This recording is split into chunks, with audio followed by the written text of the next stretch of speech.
Assalamualaikum warahmatullahi wabarakatuh. Teman-teman, senang sekali bisa ketemu lagi di Syihab dan Syihab edisi Ramadan. Saya dan Abi Quraisy Syihab, dan tahun ini kita ingin belajar sama Abi Quraisy, Abiku, tentang makna surat-surat dalam Al-Quran, terutama surah-surah pendek yang kerap kali kita bacakan dalam sholat.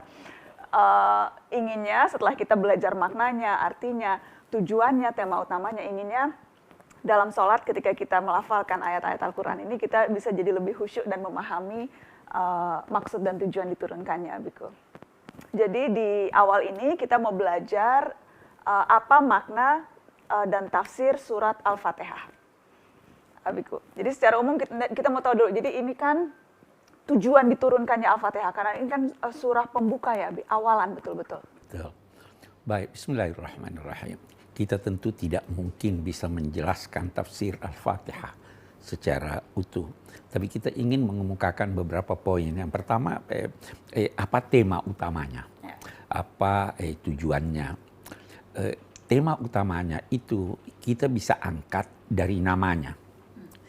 Al-Fatihah ini mempunyai tidak kurang dari 20 nama. Yang populer ada 4. Ummul Kitab, Al-Fatihah, As-Sab'ul Mathani, Ummul Quran. Itu 4 yang populer. Itu yang memberi nama Nabi, Bi? Sebagian Nabi, sebagian sahabat, sebagian ada yang oleh Al-Quran.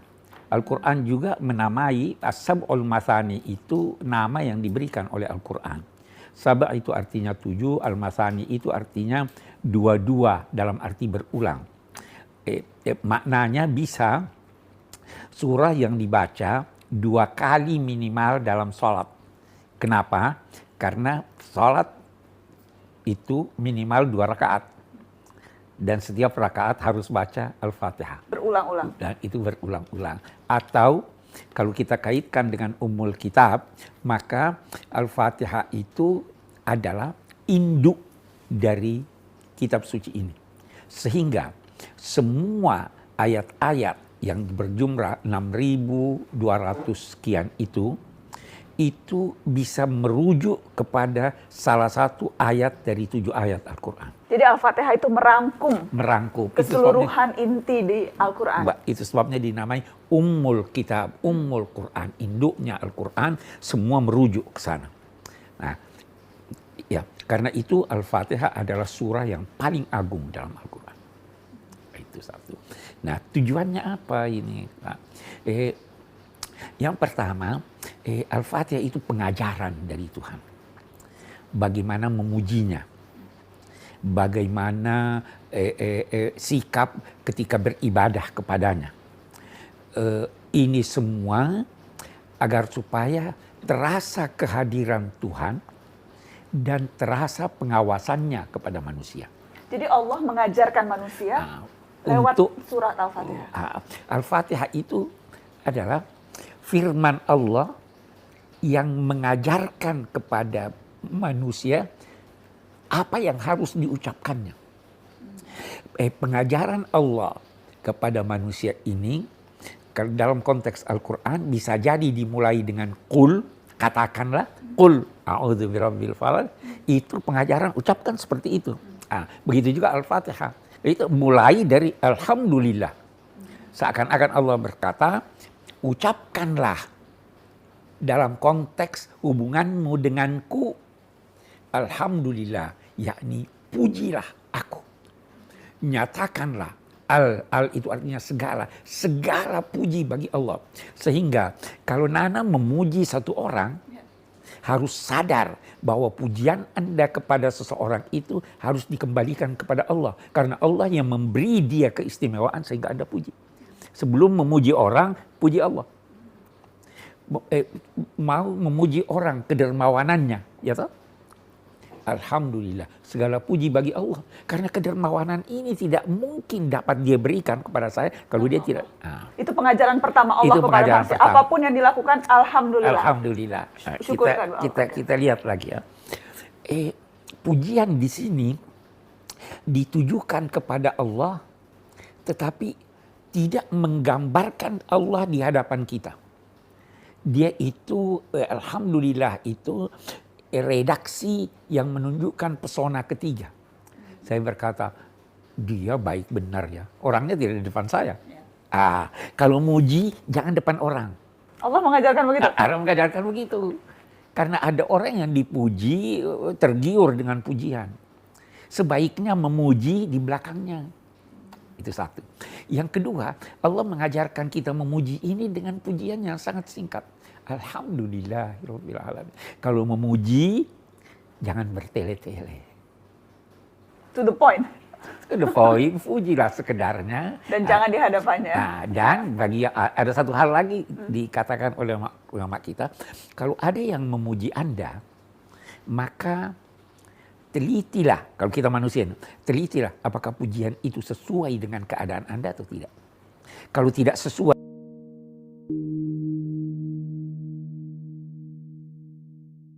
diucapkan oleh orang itu.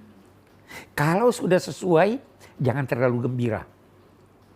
Bergembiralah 1/2 dari kadar pujian itu. Supaya kamu tidak mabuk pujian.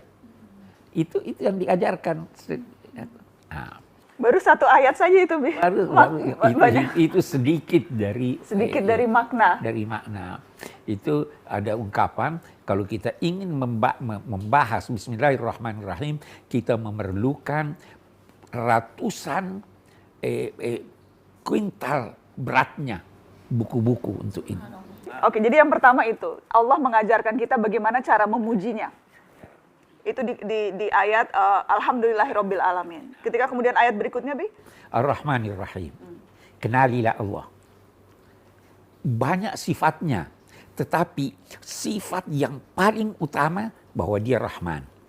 Rahman itu adalah Dia yang memberi rahmat kepada seluruh makhluk tanpa melihat dia durhaka atau tidak durhaka. Muslim atau non-muslim. Rahman itu adalah rahmat yang dicurahkannya di dunia ini. Sedang Rahim itu adalah rahmat yang dicurahkannya di akhirat. Apakah itu makanya urutannya juga penting, Bi? Rahman, iya, Rahim. urutannya sangat penting. Oh begitu, jadi bukan itu urutannya pun memberikan keliru kalau dia katakan Alhamdulillahirrahmanirrahim. Dari satu sisi, karena rahmat di dunia itu mendahului rahmat di akhirat. Nah, di sisi lain, Rahman itu adalah bentuk kata patron yang bersifat sementara. Sedangkan Rahim bersifat langgeng. Nah, di sisi lain, ada orang yang memberi rahmat kepada sesuatu, tapi dia punya kepentingan. Ada maunya. Ada maunya. Allah nggak pernah ada maunya. Tidak pernah ada maunya. Dia memberi rahmat itu karena memang sifatnya adalah Rahim. Ar-Rahmanir-Rahim. Ar-Rahmanir-Rahim. Jadi urutan pun berpengaruh, teman-teman. Urutan pun sangat berpengaruh. Oke, yang berikutnya, Abiku. Maliki Yaumiddin. Maliki Yaumiddin. Dia pemilik hari pembalasan. Anda harus yakin bahwa ada hari pembalasan. Tidak mungkin Tuhan yang Maha Kasih itu mempersamakan dua orang yang sikapnya berbeda. Dia memang dalam konteks hari kemudian pasti memberikan ganjaran bagi yang baik dan memberikan sanksi bagi yang buruk sikapnya. Dia Maliki Yaumiddin. Dia pemilik hari pembalasan. Apakah dia bukan pemilik hari ini? Pemilik juga. Kenapa dia tidak katakan pemilik hari ini? Kenapa begitu? Karena hari ini di dunia masih ada orang yang mengaku dia Tuhan. Yang mengaku dia kuasa. Yang mengaku dia pemilik segala sesuatu. Oke deh, biarkan aja itu. Tetapi pada akhirnya mereka semua akan sadar bahwa Tuhan adalah pemilik hari kemudian. Jadi kalau ada yang bersikap buruk terhadap Anda, tidak usah terlalu menuntut saya harus membalas. Tuhan tidak tidur. Karena ia pemilik hari pembalasan. Hari pembalasan. Oke. Ya. Yang berikutnya, Abiku. Maliki Yaumiddin. Iyyaka na'budu wa iyyaka nasta'in. Baik. Iyyaka na'budu. Itu menarik. Dia dahulukan hanya kepadamu kami beribadah. Dia tidak berkata kepadamu kami beribadah. Mari kita beri contoh. Kata hanya di depan itu? Iya, itu iyyaka mengandung makna hanya. Hanya kepadamu kami beribadah. Saya berkata, aku cinta padamu. Aku juga cinta. Tapi boleh jadi engkau cinta yang lain. Ya. Ya Nah, toh? kalau Nana, Abi cintaku padamu Enggak, kalau full. begitu harus berkata hanya Abi yang Nana cintai. Jadi Artinya hanya itu untuk hanya menunjukkan itu, tidak ada yang tidak lain. ada yang lain. Saya tidak beribadah pada siapapun, hanya kepadamu. Itu satu. Kita lihat sekarang. Alhamdulillah, itu redaksi pesona ketiga. Tapi sewaktu ibadah hanya kepadamu. Iya, orang pertama yang disebutkan.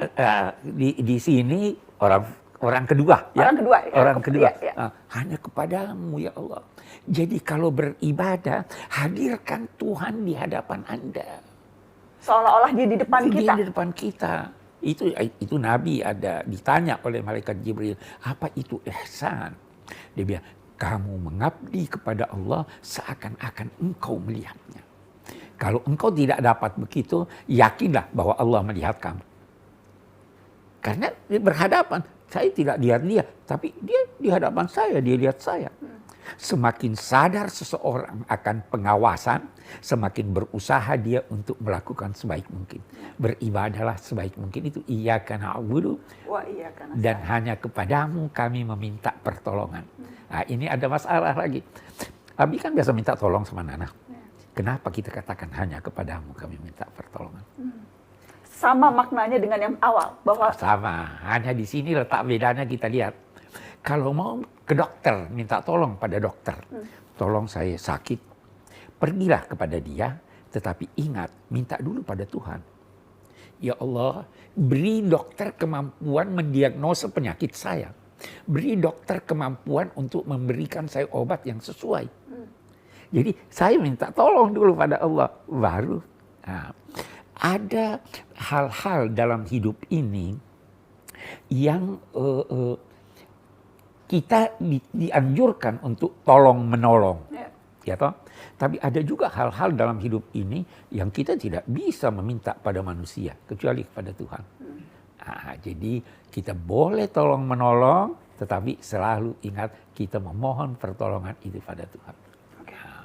Ada hal yang bagus nih, sirat. Sirat itu terambil dari akar kata yang berarti menelan. Sirat itu adalah jalan yang demikian luas sehingga pejalan seakan-akan ditelan olehnya. Kalau sabil, jalan kecil. Kita minta, ya Allah, antar saya ke jalan yang lurus. Antar, bukan tunjuki. jadi digandeng kalau perlu. Digandeng, diantar, dinaikkan di mobilnya, antar saya ke sana. Itu Anda pasti tertolong. Itu di dalam tafsir dikatakan ada perbedaan antara hidayah ila dan hidayah tanpa ila. Kalau hidayah dengan ila itu memberitahu. Kalau hidayah tanpa ila maka itu berarti mengantar. Di sini ihdina as-sirat, antar kami ke jalan lebar.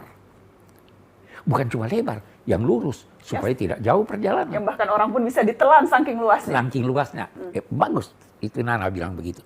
Kalau begitu bisa bermacam-macam orang ada di sana. Ya. Kalau jalan sempit saya sendiri, saya bisa senggol kiri dan kanan. Ya Allah, biar jalan lebar.